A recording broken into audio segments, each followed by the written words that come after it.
là où est la discorde, que je mette l'union. Le cantique de Frère Soleil au cantique des créatures est une des plus célèbres prières de saint François. La plupart d'entre nous ont entendu au moins une fois ou deux dans sa vie les paroles « Loué sois-tu, mon Seigneur, avec toutes tes créatures, spécialement Frère Soleil. Loué sois-tu, mon Seigneur, pour Sœur Lune et les étoiles. » Et ainsi de suite. Et à un moment donné, François, il dit « Loué sois-tu, mon Seigneur, pour ceux qui pardonnent par amour pour toi. » Mais quelle est l'origine de cette strophe du pardon?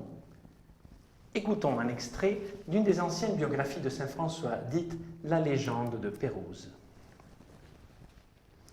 À l'époque où François était bien malade, l'évêque d'Assise excommunia le podestat.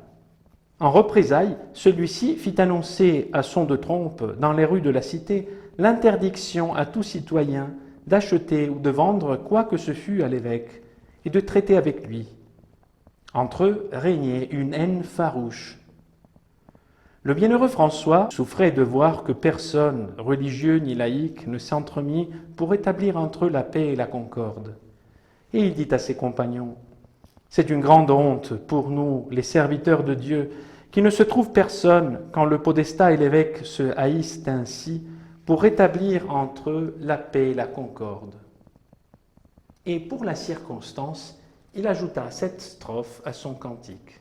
« Loué sois-tu, mon Seigneur, pour ceux qui pardonnent par amour pour toi, pour ceux qui supportent épreuves et maladies.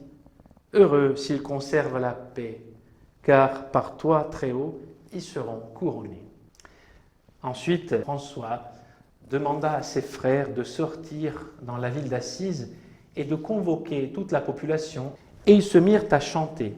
À la fin du cantique, le podestat s'écria devant toute l'assemblée, « En vérité, je vous le dis, non seulement je pardonne au Seigneur évêque que je dois reconnaître pour mon maître, mais je pardonnerai même au meurtrier de mon frère ou de mon fils. » Puis il se jeta aux pieds du Seigneur évêque en lui disant, « Pour l'amour de notre Seigneur Jésus-Christ et du bienheureux François, son serviteur, je suis prêt à vous donner toute satisfaction qu'il vous plaira. » L'évêque le releva et lui dit, « Ma charge exigerait chez moi l'humilité, mais j'ai un caractère prompt à la colère.